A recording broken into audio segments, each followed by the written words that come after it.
Welcome back, children.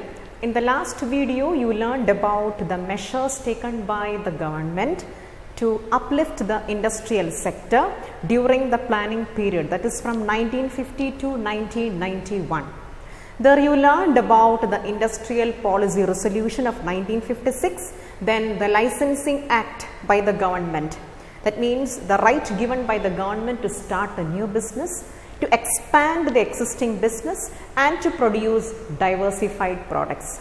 Now today we are going to learn what are the measures taken by the government to promote equity in the growth of industrial sector. So this mainly concentrates on the establishment of small scale industries by the government. The government is encouraging the development of small scale industries to promote regional equality so that the industries will flourish both in the rural areas as well as in the urban areas. Now let us move on to the next measure taken by the government to uplift the industries, that is small scale industries. Now in 1955, the Village and the Small Scale Industries Committee, the name of the committee is Village and Small Scale Industries Committee, especially known by the name Carway Committee. Carway Committee recognized the possibility of providing small scale industries for the rural development, rural areas. In the urban areas we can find lot of industries. Likewise, in the rural areas, the establishment of industries proved to be very essential. So for the rural development, in 1955, the Carway Committee decided to form the small scale industries for its growth. Now, let me define what is a small scale industry. A small scale industries are those industries with an investment, or they are those industries with the maximum investment allowed on the asset of a unit. How much is the production capacity of that unit? Depending on that asset of the unit, investment will be decided. During those time period, during the initial period of planning, the investment of a small scale industry was 5 lakhs. But now at present, as the time has changed, at present the investment of a small scale industry, for your information, it is 1 crore, up to 1 crore. So see the difference as the time passed, the change in the amount of the investment in these small scale industries. Therefore, during the planning period, the government was very conscious for the promotion of the small scale industries to realize the goal of rural development. Now let us see what was the objective of small scale industries. Objective of the small scale industries, first is rural development. Now we will discuss it point wise. Objectives of small scale industries. Point number 1, employment generation. How will you explain the point employment generation? Because you know that small scale industries are those industries where the number of laborers required are more. So how will you use the term labor intensive? They are labor intensive. You have learned about labor intensive in class 11. What is this labor intensive? Using more labor and less technology.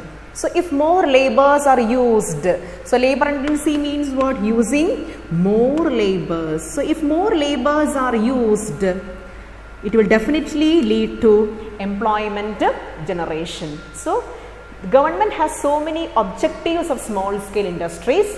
Now point number 1 is employment generation. As small scale industries are labor intensive, it can give employment opportunities for large number of people. Now next objective we can write is the objective of small scale industries. Next objective we can write is regional equality. Regional equality. Just as how industries are promoted in the urban areas, industries can be promoted in the rural areas also. Regional equality is the next objective. So industries can be both in the rural areas as well as in the urban areas. Now what is the next objective? Next objective is rural development.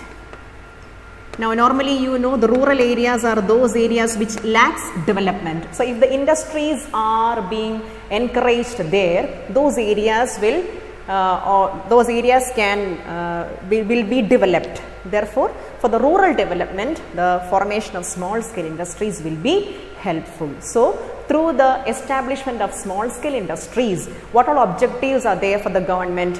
The objectives for the government was employment generation, then regional equality and rural development. Hope it is clear to you.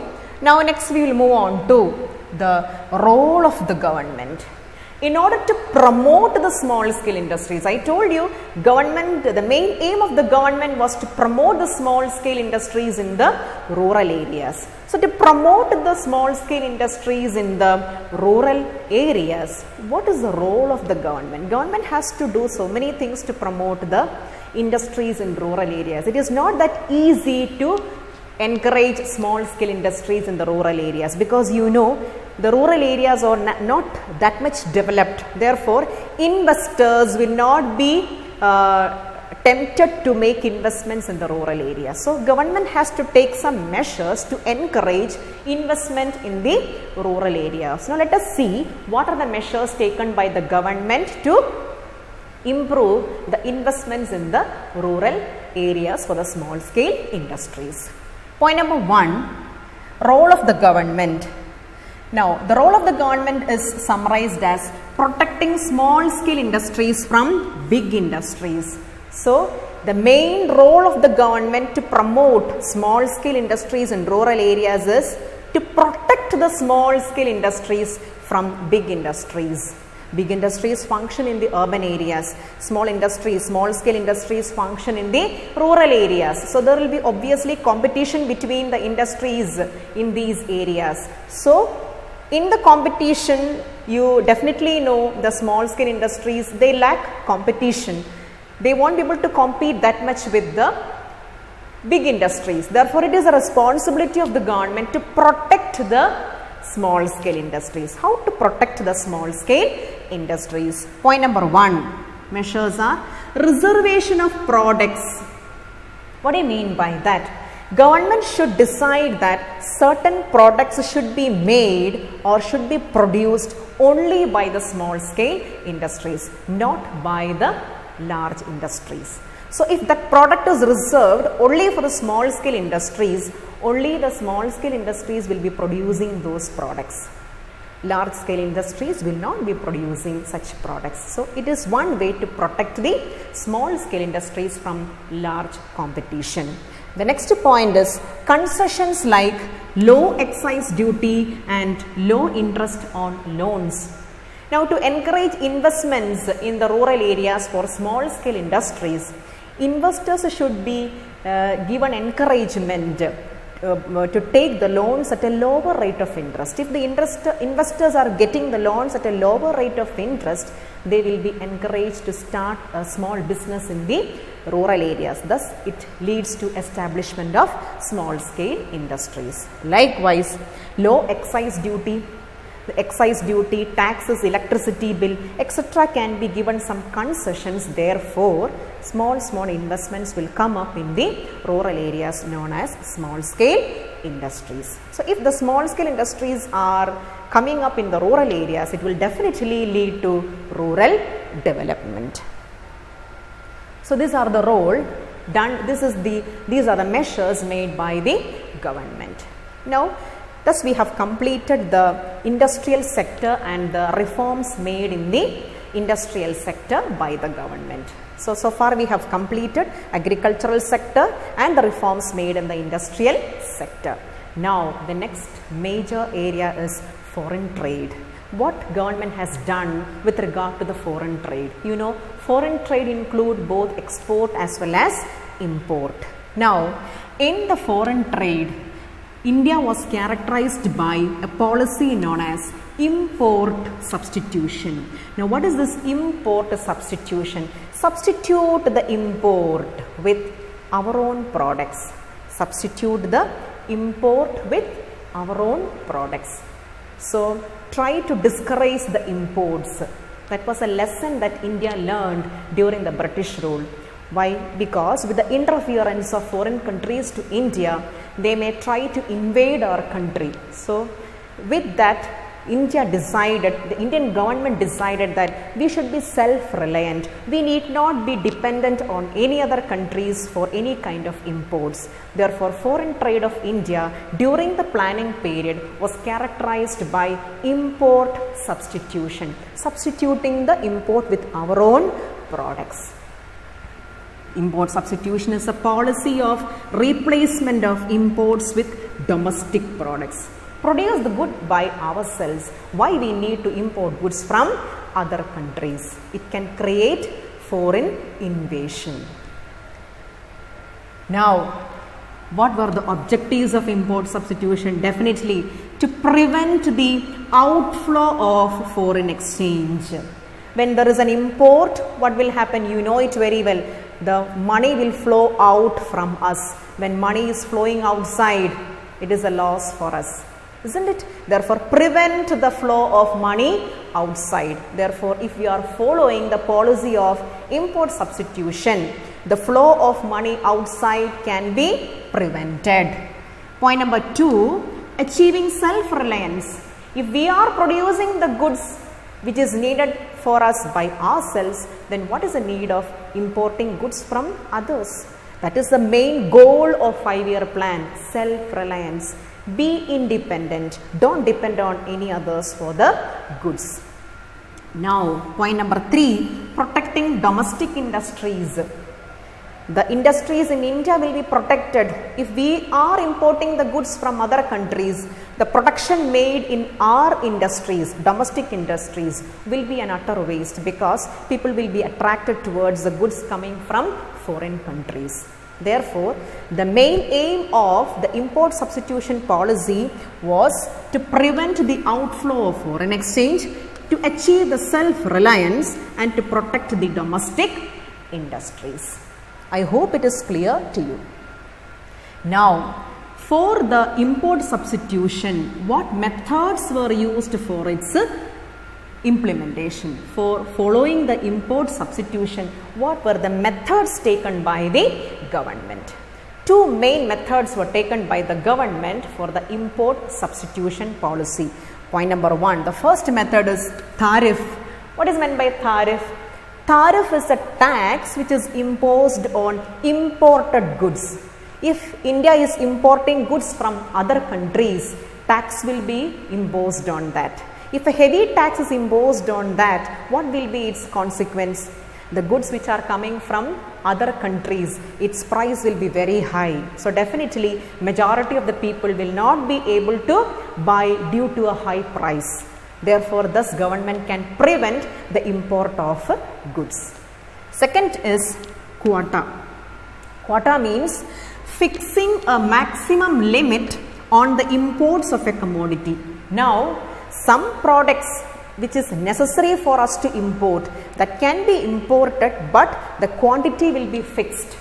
No more quantity can be imported. So, quota means a quantity restriction on the import of goods from other countries. So, these 2 measures, only the quantity which is fixed by the government will be imported from other countries, not more than that.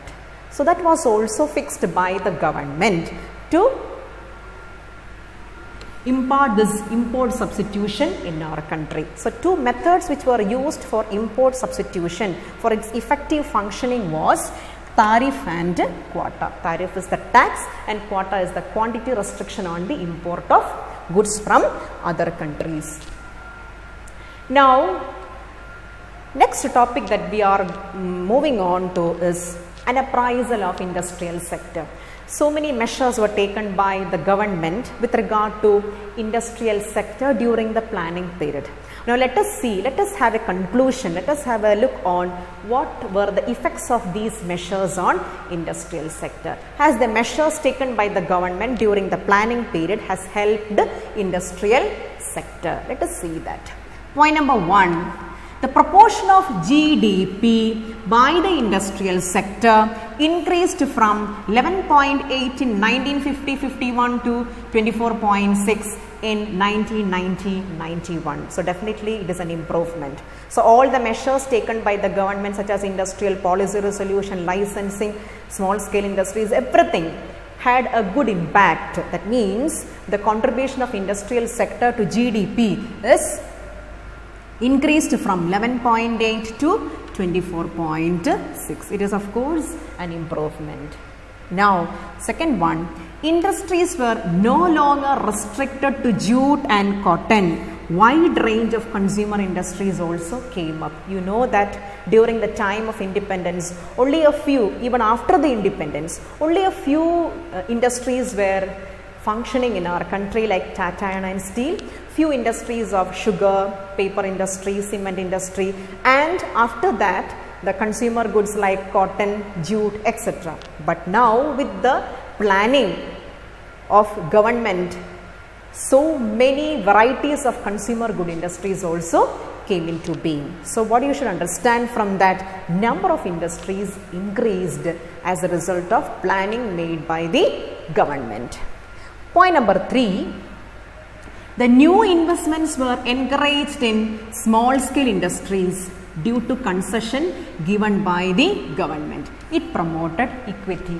Just now we finished learning about the small scale industries. Government gave so many concessions to start industries in the rural areas. So it promoted more and more investments, and as a result it led to promotion of industries in the rural areas and finally rural development. Next one, import substitution policy, the point which we discussed now. The import substitution protected from the foreign competition.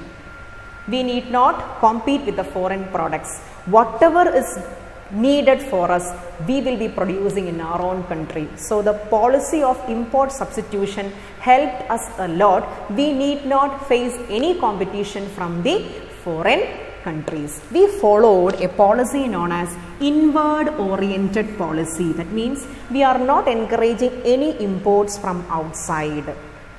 Now it had its own drawback also. We couldn't increase our export. Only the trade can take place only if there is a connection between the countries in terms of export and import. So when India prevented import, obviously export was also badly affected. Other countries failed to buy goods from us also. Therefore, our export was also badly affected. That is one negative side of that particular point. Now, the next point is lack of competition. Now, we are producing whatever goods that we need here. So, it was a relaxation for the domestic producers. Domestic producers considered that it is only by their good that we are going to survive. Therefore, they were not at all concerned about the quality of the product that they produced, because they needn't face any competition from outside. Therefore, whatever they are producing will be accepted by the people. So, they were not at all concerned about the quality of the product. So, people had to use those products which were not of that quality.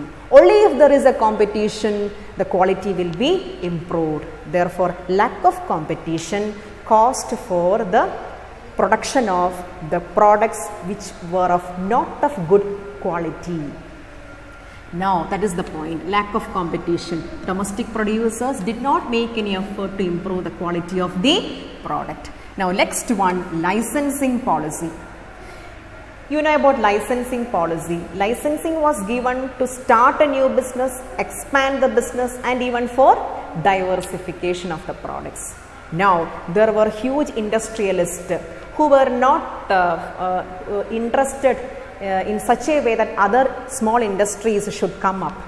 So, those industrialists, they were not happy with the coming up of other industries. So what they did was, using some loopholes, they did not grant license. They influenced the government officials and they prevented the granting of license to other industries. They wanted to survive in the market for a long. Therefore, they prevented the granting of license to other industrialists. So, other industrialists were affected badly. They could not start the business due to the non-availability of license. Point number 2 is that it took a lot of time for obtaining a license. Government took long time for providing license for the industrialist. Therefore, it was very difficult for the industrialist to start a business. They found it very difficult. A lot of time lag was there to get a license. So, it was very difficult for them. Now, next one is public sector during this time period. Government sector made a remarkable contribution during the planning period. Our public sector, government sector made a remarkable contribution during the planning period. That is a positive side. But there are so many negative effects for that. Let us see what is that. In certain areas like hotel industry, telecommunication, government sector monopolized. It came the monopoly of the government. Hotel, then telecommunication, all these areas became the monopoly of the government sector. There the private sectors were not allowed to undertake by the government. If the private sectors were given chance in these areas like telecommunication and hotel, they could perform better than the government sector. It was pointed out by the studies conducted by the scholars. So that was one area of defect. Now, second one is, in some areas, public sector incurred huge loss, but still continued as it was difficult to shut down a government undertaking. In some areas, the government sector was functioning in utter loss, but government couldn't shut down because it is a government undertaking. So, government had to function even with the loss in certain areas. Now, the next one is, some scholars pointed out that the role of public sector should be limited only to areas like national defense. So, some scholars pointed out that instead of government sector putting head into different areas, its enterprises and institutions and undertakings should be limited only to certain areas like defense areas. Others should be managed by private sector. So, that kind of encouragement was lacking during the planning period. Hope it is clear to you, children. With this, we have come to an end of this chapter. Work out the exercise given in chapter 2 from your Sandeep Gar textbook. Thank you.